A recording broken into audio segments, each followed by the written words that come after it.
of NewsMike. Here we get you the latest news and updates. I'm Rashi Thapli, and before we get started, let's have a look on major 3 headlines. Technical snag forces Air India A350 en route to London to turn back to Delhi. Parliament approves Transgender Person Amendment Bill in India. West Asia conflict could make medicines and medical care costlier in India.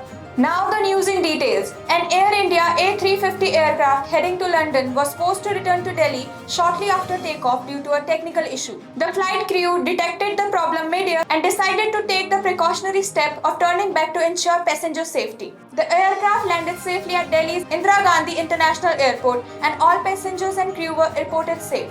Air India said the plane will undergo technical inspection before further operations. Vanshika will brief you for the next news.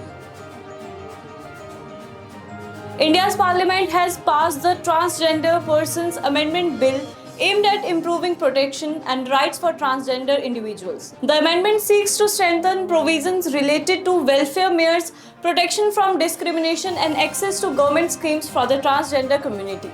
The government said the move is intended to enhance inclusion and ensure better implementation of existing transgender rights laws across the country. Santa will brief you the next news. Tensions involving Iran in West Asia could soon lead to higher medicine prices and hospital bills in India, experts warn.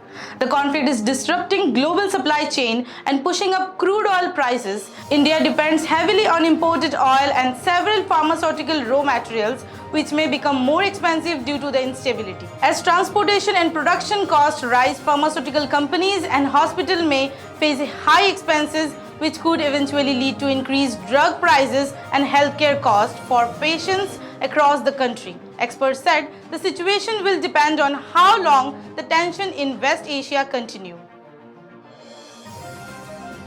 Thanks for watching. We shall bring you the next edition soon. Till then, stay safe and stay healthy.